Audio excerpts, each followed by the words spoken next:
We're here with quarterback Fernando Mendoza. We'll go ahead and take questions. Let me know if you have them in the queue. And we'll get started with Jim McGill today. Or actually, we'll start with Jeff Rado. You beat him. Jeff, you beat Jim again, so we get to go first. Go ahead, Jeff. Amazing.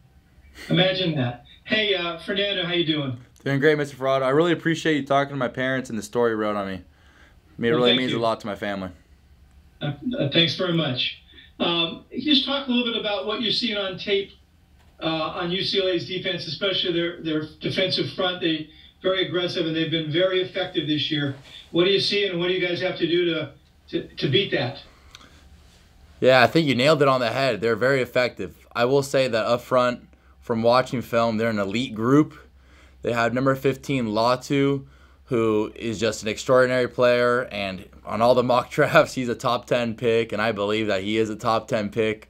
I actually have a little bit of ties with him as his younger brother, Kalecki Latu, hosted me on my official visit here. So I know Kalecki. I don't really know their family super well, but I just know that the Latus are great people, and especially just from knowing Kalecki and being one of Kalecki's good friends, I'm sure that his older brother is just the same and has great character. And they also have the Murphy twins on the defensive line, who are also outstanding players. They were at North Texas last year with Coach Blesh, so we have there's a little bit of a ties there. So I look forward to going against them, and they're great players. They're outstanding players, and it'll be a real test for me, especially as a young quarterback. But I think that'll only make me better, and I see it as kind of a challenge, but it's also a great opportunity to be able to try to get the ball out fast and do well against his elite defensive front. Okay, thanks, Fernando. Thank you. Okay, we'll go next to Jim McGill. Congrats on a big game victory. That'll be special for you. Thanks, Mr. McGill. So I wanted to ask you about the opportunity to wrap up the regular season in the last official Pac-12 regular season game and doing it on an iconic stadium like the Rose Bowl. How do those two elements and also competing for a bowl game make this game extra special for you? I would describe it as a perfect storm. All these different elements are coming together to create the most chaotic and also emotional game for a lot of people, as throughout social media you see that everyone's really sad as this is the last regular season Pac-12 game, especially at a historic venue such as the Rose Bowl. And I know that going to the Rose Bowl was my goal when I was a quarterback here, and unfortunately I was not able to complete that in my tenure, so very disappointed in that. But I will say that it's an honor to play at the Rose Bowl, and it's sad to see the Pac-12 come to an end, and we can talk more about it. However, the Pac-12 was an amazing conference, and no better way to finish it off rather than Pac-12 after dark at the Rose Bowl. So I know it's going to be a great game and a great finishing statement to the Pac-12 regular season. Okay, we'll go to Ryan Sheehan from the Daily Cow. Hi, Fernando. With the end of the season or end of the regular season coming up, looking back at the start of your starts in Oregon State, how have you grown as a leader? How's your role changed over the last 6 weeks? I would say that it's changed. It's changed immensely, especially in Oregon State. My goal, my role was essentially being a spark plug of energy. I was a little spark plug, and I just needed to do my job, and I kind of got put in there to just do basic tasks such as throw to the right guy in quick game, hand the ball off when needed, make the right RPO reads, and it wasn't a big workload as far as decision making and just other quarterback responsibilities and leadership responsibilities. I was more of an energizer. However, going through each game, you gain more experience, and I say that this experience has been valuable, as every team I've played so far has been ranked at some point, as other than Stanford, which is a rivalry game. So all the games that I've participated in at this point have been valuable, and they have been extremely tough. So I will say that I've grown as a leader as we've been in some really tough situations and some really great situations. So you kind of get both ends of the stick. You start developing your leadership skills in different situations, because you don't want to be the same guy harping the same message, because if you keep on harping the same message every single drive, every single game, it loses its value. So you try to switch up the messaging, and you try to see how you connect with your teammates better on the field, and see from an individual standpoint, maybe Barrett Miller gets motivated a different way than TJ Sessions. So those are things that I've grown in and look forward to growing more in. Thank you. Thank you. Okay, anybody else with an opening round question for Fernando? Okay, we'll go, actually we do Thomas then. Go ahead, Thomas. Good afternoon, Fernando. How you doing, man? What's up, Thomas? It was cool seeing you on the field after the game. Yeah, let's make it a every biannual occurrence. Hell yeah, let's do it. So I talked to Justin yesterday about just how emotionally the team has come together over the course of these last few weeks. How do you feel like the offensive unit as a whole has taken account of the emotions of the big win and channeled it towards UCLA? As an offense, we know that we have our defense is spectacular, and we know that they'll always handle their side of the ball. So as an offense, we're really focused, and we're channeling that energy, as Coach Wilcox said. We're channeling that energy to make sure we give our best fight and best push against a very talented UCLA defense who, in regards, is most likely the number 1 defense in the Pac-12. So we're kind of taking all that energy and that momentum and turning it into a positive process and heightening our focus, heightening our effort, and enhancing our game overall. As this game's going to take a lot from us as an offense, as they have an elite defensive front and just, I would say, an elite defensive overall. So as an offense, we're focused, we're ready to go, and this is the part of the season where communication is key. And you can see the communication between different linemen, different receivers, running backs, and tight ends being accountable and kind of going, and just our communication we have with a lot of new plays throughout our season and weeks and throughout each week. We've seen that communication develop, and I feel like now we're at a really good spot where we're all communicating and being really effective as an offense. Okay, anybody else with an opening round question? Okay, seeing none, we'll go back to Jim McGill. Go ahead, Jim. There was a movie in the 80s called Best Times at Ridgemont High, and these guys came up with the idea of vandalizing the star player's car and making it look like the opponent's team, the rival's team, did it. And he played like an absolute wild man all game, throwing people all over the field. Tristan Sinclair was kind of that guy Saturday, and he had 3 personal fouls and also had a face mask on Jaden that didn't get called. Was he talking smack out there? And were you a little surprised that they reversed the targeting call?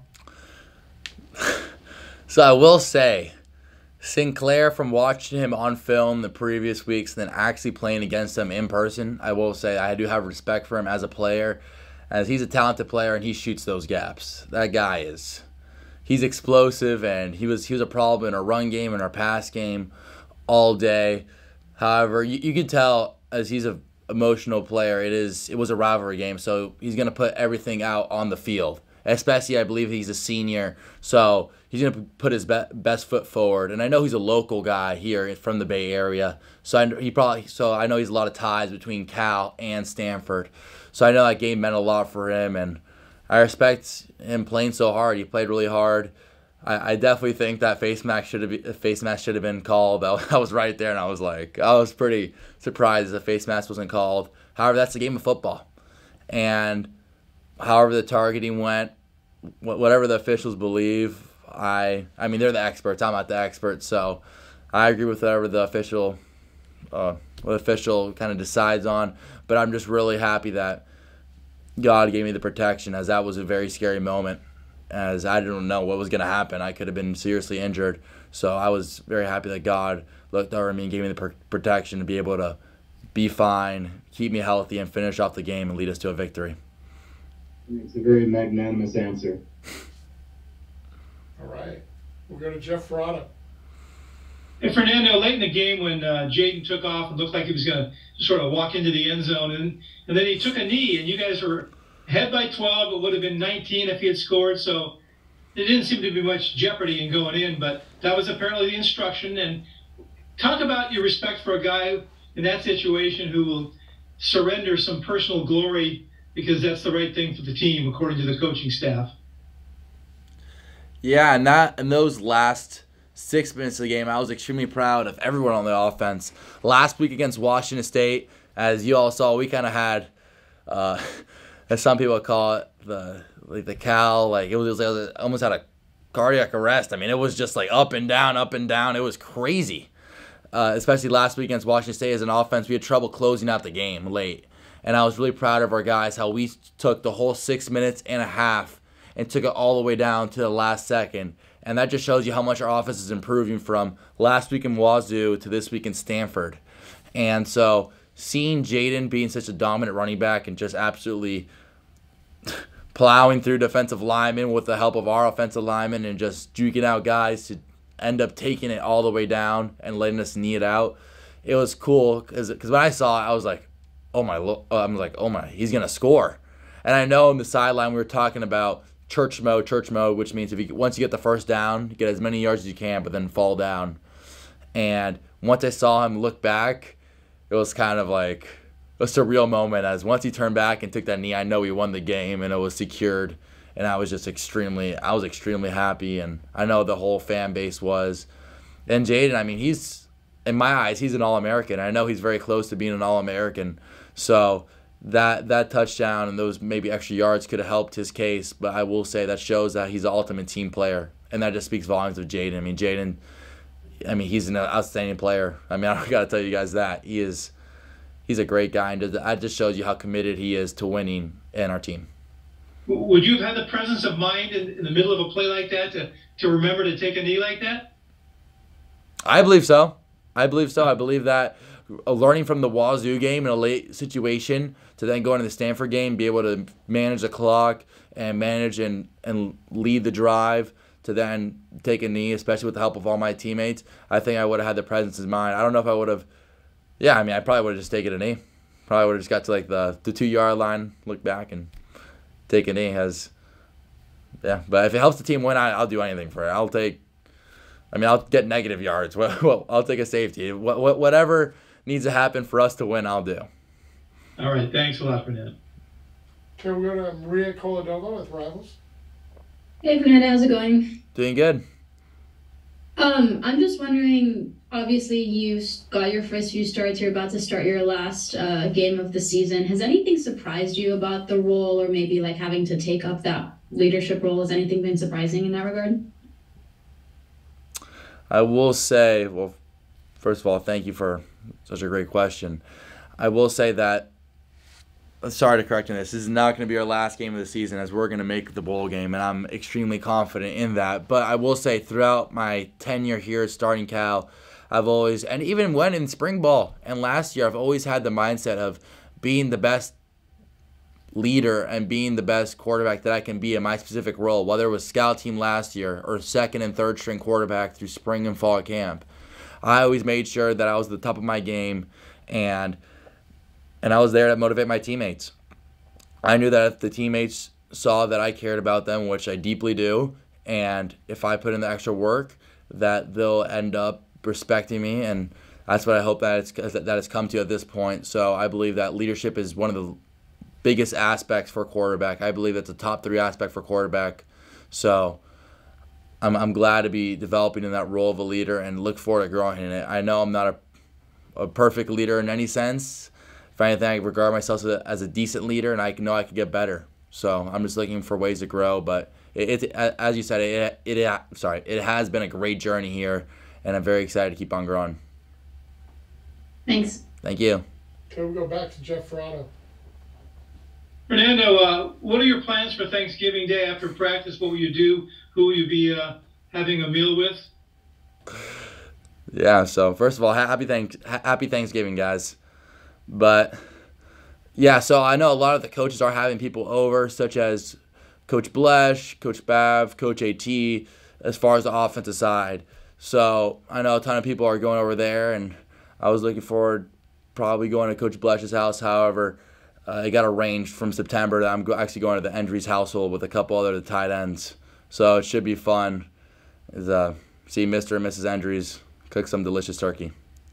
And back home in Miami, what's a Thanksgiving dinner consist of? So in Miami, the Thanksgiving dinner is just a generic dinner. It's the turkey, we have just yams, so it's like sweet potatoes and marshmallows on top. So we just have mac and cheese, pumpkin pie. I love pumpkin pie. So those are a couple of Thanksgiving items in Miami. You got to figure it out. Yeah, just got to figure it out, yeah. All right, thank you. Thank you. Looks like that might have sparked a question from Maria. Go ahead, Maria. Actually, I'm sorry to take us away from Thanksgiving and back to football. Okay. Unfortunately, I'm joking. I know. I'm sorry. I was just wondering, in the past few weeks, every time we've talked to Coach Spav, he's been, singing your praises. He speaks really, really highly of you. I'm just wondering what it's been like for you to work with him. Yeah, Coach Spav has been a great coach throughout spring and fall camp, and as I've said in the past, it was really scary whenever offensive staffs turn over, especially such as a specialized position as quarterback, the new offensive coordinator and new offensive coaches usually have the quarterback prototype or quarterback style they have in mind and stick with that, and usually take their guys in and give them the opportunity first. And I will say that Coach Spav has been very even and very fair throughout that entire process of competing with Sam and Ben and the other quarterbacks in the room. So I will say that I can't appreciate Coach Spav enough, as he's helped develop me throughout this entire spring ball, fall camp, and throughout the season, as I see myself develop a lot throughout the season. So I can't give my thanks enough for him. That's definitely one of the things I'm thankful for in this Thanksgiving. Thanks. Happy Thanksgiving. Thank you. So Thomas says he can get it right here with maybe a final question about food. Go ahead, Thomas. Yes. All right, Fernando, just to restore some order on the Thanksgiving talk. If it were a Thanksgiving dinner with just you and all your teammates, who's taking the role of the executive sous chef of the meal, and who's not getting trusted to go near the turkey? Oh, okay. Well, the sous chef. That's a great question, Thomas. I will say. The sous chef. So who would be the head chef? I will say, I'll tell you first who will not be near the turkey. First of all, Jaden will not be near the turkey. Tron Grizel will definitely not be near the turkey. That guy for sure does not know how to cook. And who else will I say? And probably the sous chef. I'll have to go with probably an older guy. I would say Monroe Young, TJ Session, maybe Isaiah Fonse. So those are all some guys that would be the sous chef. So yeah, but other than Isaiah, I don't think. I think most of the running backs would not be trusted. I don't think I trust Jay Will or Jaden with turkey. I mean, I trust him on the field and give him the ball all the time, but I don't know about with the turkey. Yeah, different situations. Different situations. Great guys. Those are some of my best friends. I love those guys, but not near turkey. Not with the turkey. No, not with turkey. Hey, it'll all end well. Oh yeah, I will. All right. Well, that'll probably have to do it here for the pre-Thanksgiving Day press conference. We hope to talk to all of you after the game. Thank you. Thank you, guys. Thanksgiving, everyone. Thank you. Thanksgiving. Thank you. Thanksgiving.